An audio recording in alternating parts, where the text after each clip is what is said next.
is the Man in Black. I'm very happy to step over from the sound stage of Suspense, stand in for my fellow scare master of ceremonies, Peter Lorre.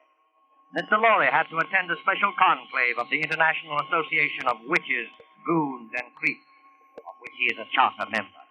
So I am here in his place, opening the doors of the Mystery Playhouse.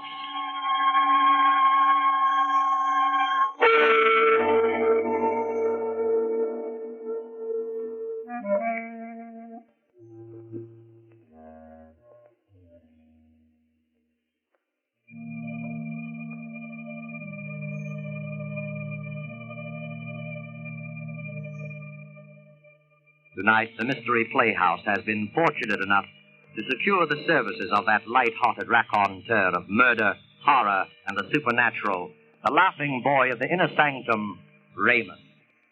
Raymond's been telling about the horrible things that happen to other people for a long time now, and getting a huge bang out of it.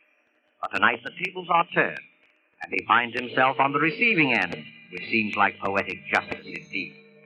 I think it might prove interesting to find out how Raymond's much vaunted sense of humor survives the acid test.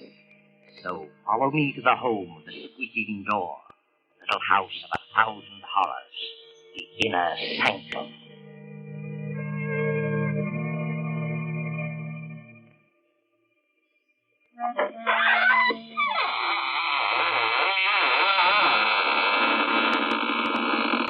Good evening, friends. This is your host, Raymond. Welcome to the squeaking door of the inner sanctum. For those of you who write in to find out why our door squeaks so much, I guess now is as good time as any to explain that the hinges are rusty with dried blood. Through that door pass the most beautiful ghouls in the world. Won't you come in?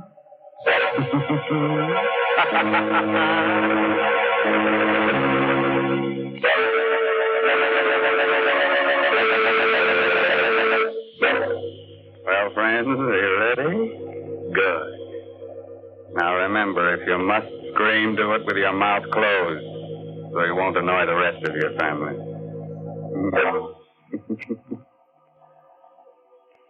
You know, you don't need dark old houses or murky graveyards to feel the chilly presence of beings from the other world.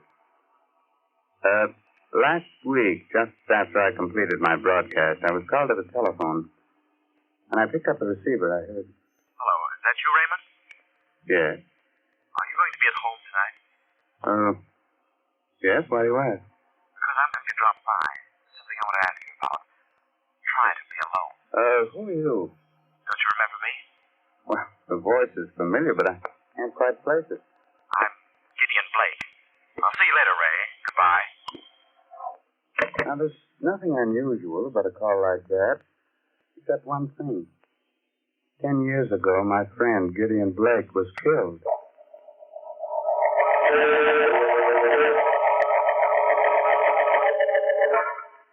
I'm sure that call was some joke. I remember laughing about it as I sat down in my living room with a sandwich and a glass of milk. But later that night, I must have dozed off. I remember being awakened by the tower clock chiming. It was midnight. Somewhere a cat howled against the moaning wind that had sprung up. Strange chill and a shudder through my body. Front door must have blown open. I went to see. Standing there was Gideon Blake. Good evening, Raymond. Blake. You shouldn't be so surprised. I told you I was coming. Yes? You've changed so. It's been a long time. More than 10 years, I believe. But I don't understand. You were burned to death. How on earth did you come back? There are many things which you will never understand while you're alive and on this earth. Why'd you come here? To give you this piece of paper. What's on it? The names of 4 persons. They are alive now. In a short time, they will all be dead. I looked at him carefully as he talked. He looked hideous, ugly, with horrible burns on his face. The man had the look, touched the very smell of death. Good night. Raymond. I looked at the slip of paper my friend Gideon had given me. There were 4 names. Stella Marlowe, Robert Lane, Amelia Cardway, Raymond Edward Johnson. The first 3 names I didn't know. The last was very familiar to me. It was my own name.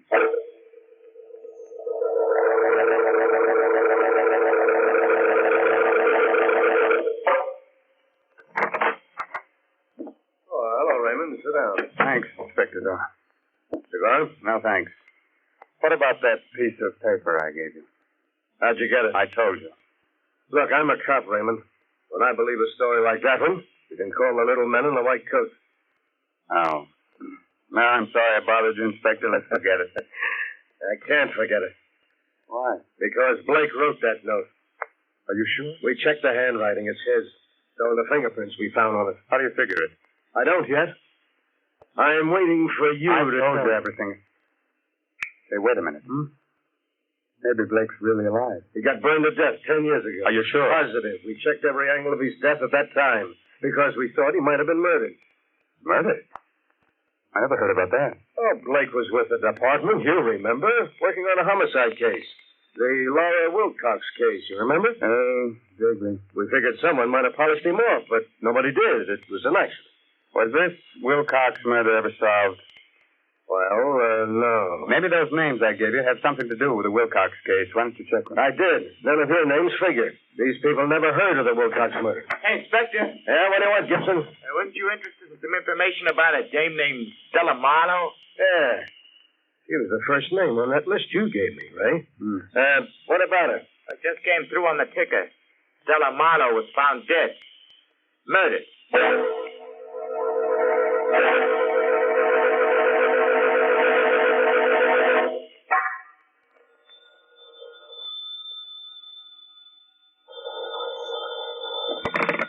Hello? That you, Ray? Mm-hmm. This is Inspector Doyle. We're trying to get you all day. Oh, I just got in. I was down at the police library studying the file on the Wilcox case. All right, forget about that. Now listen, I want you to lock your door and all the windows. I'm sending down a red-headed cop to guard you. What? Don't let any dark-haired guy into your house, even if he's your own best friend. What's this all about? We're dealing with a homicidal maniac. The body of Stella Marlowe was dismembered. Men? Tell my man to call me at headquarters when he arrives. Goodbye. Just after I hung up the phone, I noticed a little black box on the living room table. How it got there, I don't know, because my house was locked all day. I undid the black ribbon, opened it. What I saw inside fascinated and horrified me. It was a human hand. Suddenly a thought clicked in my mind. I recognized something on there.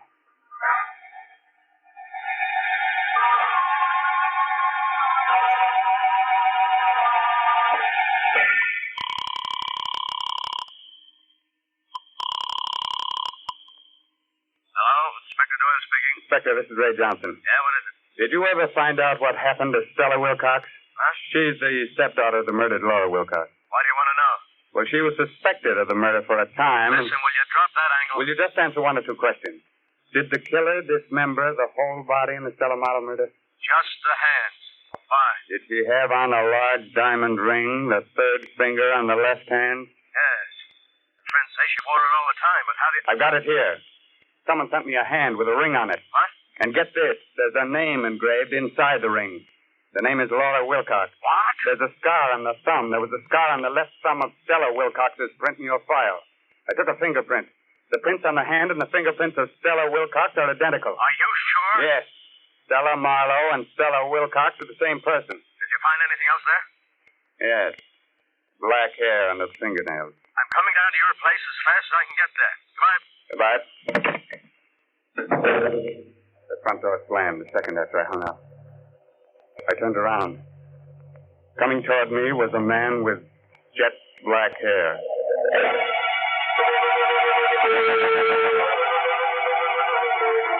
You know, I can face sudden, horrible death when it happens to other people, but when it happened to me, Well, the man with the jet black hair looked quietly at me and said, I'm Robert Lane. You're Raymond Edward Johnson, I believe? yes. Inspector Doyle spoke to me about you. Now, sit down. What do you make of all this? I don't know what to make of it. You heard what happened to Stella Marlowe? Yes.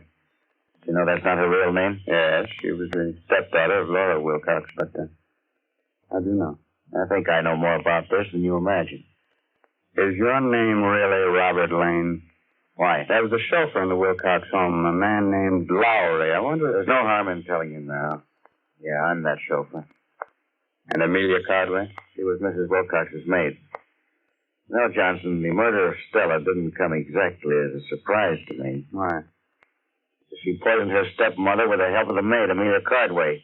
But why am I involved in all this? Don't fool each other. Somehow you discovered that Stella murdered her stepmother. But after 10 years, you can't dig up any evidence, and you know it. So you invent this wild story about Gideon Blake. Just the right sort of psychological scare to frighten the two women into making a move that'll give them away. Very clever. Just a moment. What color is the hair of Amelia Cardway? Blonde. Pretty shade of blonde, in fact. Very attractive girl 10 years ago. Oh, what's in the box? I advise you not to look. I rarely follow the advice of other people. Oh.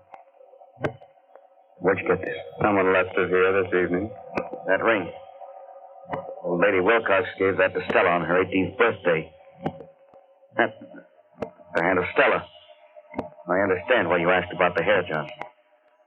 The hair under the fingernails is black, just like mine. Mm-hmm. I wouldn't be surprised if an analysis showed that it was mine. And you killed it. The point is that I don't intend to give up my life to amuse you and your little crime hobby. What do you mean? You're going to learn about crime, Raymond, through a direct personal experience. I'm going to kill you. Let go of me.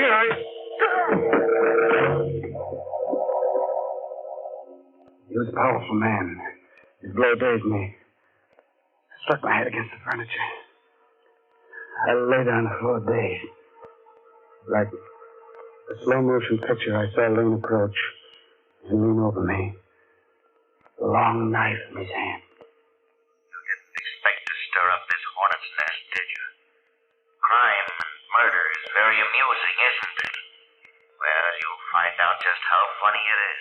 His arm raised his arm. I was powerless. He was driving the knife down. Suddenly... Let go! Grab my hand! I did. Did you, Blake? Yes. I heard him scream. Somewhere the door slammed. And I blacked out.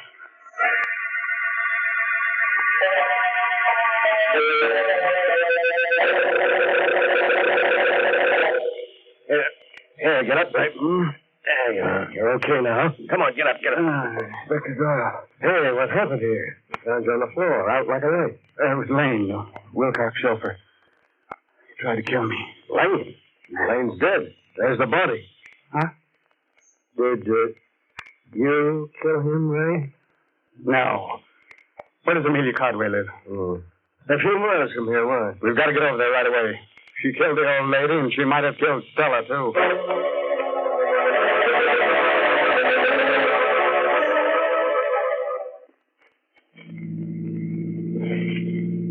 I don't see how Amelia Cardway could have done it. Maybe you'll tell me next that Gideon Blake did it. I don't know. Gideon Blake didn't have a hair on his head. Besides, he's dead. I never arrest a dead man for the crime of murder. You can't get confessions on him. Perhaps Lane did go to see Stella shortly before she was killed. They were all in this together. Yeah?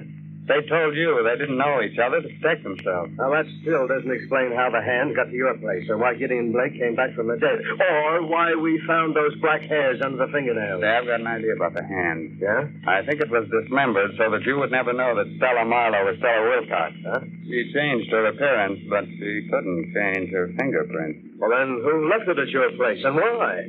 And why should you be on the murder list? Don't remind me of that, please. Well, here's Amelia Cardway's cottage. Maybe we'll get some of the answers here. Come on. What? Inspector. You hear that? Yeah. Come on, follow me, Ray. Inspector Doyle had his gun out and was running into the house. I followed a few steps behind. In a moment, I was in the living room. Doyle was standing there. Well, what happened? Why did you scream for help? In an old chair sat what was once an attractive woman. The blonde hair was streaked with gray, but the face was a mask of terror. I recognized her from the picture in the police file. It was the former maid of Laura Wilcox, Amelia Cardway. Yes, Mrs. Wilcox. In just a minute. Come in, Mrs. Wilcox. What's the matter with her? Yeah, she's cracked her delirious. Just keeps sitting there like that, mumbling. You can't live with secrets. Someone will find out. I'm glad they found out. Now she'll never come to see me again, never. Yeah, well, who came to see you? Mrs. Wilcox. Huh? I didn't want to give her that medicine. I knew it was poison, but Stella made me. She made me. And so did he, the chauffeur. Getting out of the chair, Inspector. Look, there's a knife in her back. Miss Cardway. There she is, at the top of the stairs. Mrs. Wilcox. Where? At the top of the stairs, Inspector. Look, it's Laura Wilcox. I'll tell everything, Mrs. Wilcox. We were all in on it together. Stella, the chauffeur, and me. I didn't want to do it. Forgive me. I'm going upstairs. You look after her, Ray. The moment he reached the bottom steps, Mrs. Wilcox disappeared. I stooped over the Cardway woman. She was dead. A burst of pistol fire came from the upstairs part of the house. A moment later, Inspector Doyle came tumbling down the stairs, the gun still in his hand. He was unconscious. I looked up. At the top of the stairs stood Mrs. Laura Wilcox. She said nothing, but calmly came down, holding the poker she had struck the inspector with.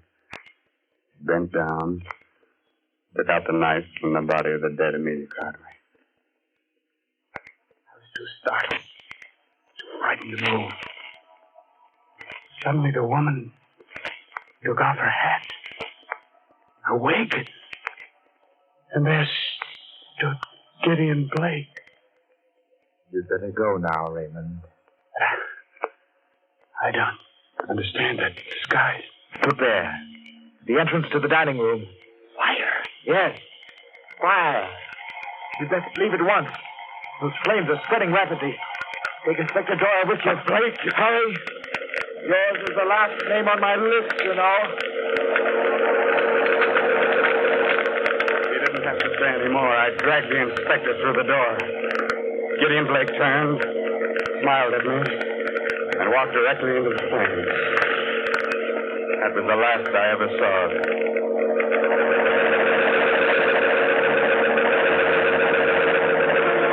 I found the missing pieces of the jigsaw puzzle. Hmm? Laura Wilcox was a twin sister of Gideon Blake. We dug up the birth records. Mm-hmm. So, that's why she looked so familiar. And that's why he murdered the three people. Because they killed his sister. He faked his own death in order to carry out justice himself. Yes, but that still doesn't explain why I was brought into it. Huh? A bit. That's simple. He wanted us to know what was going on so that we didn't hold some innocent person. Mm-hmm. Just one more question. Yeah, go ahead. How did Blake fake his own death 10 years ago? Well, now, we don't know exactly, but he must have done it. Did you find his body in the ashes of Amelia Cardway's cottage? Well, I guess they're there, but, well, it's impossible to identify them positively. Yeah, that leaves one other explanation. What's that? That Gideon Blake actually died 10 years ago.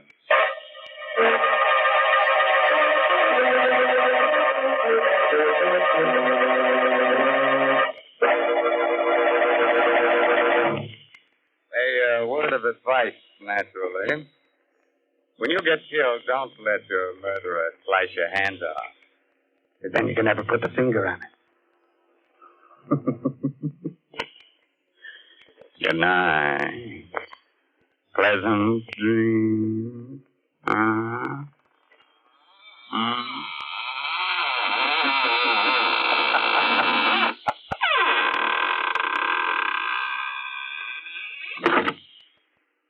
You have been listening to an Inner Sanctum mystery starring Raymond Edward Johnson.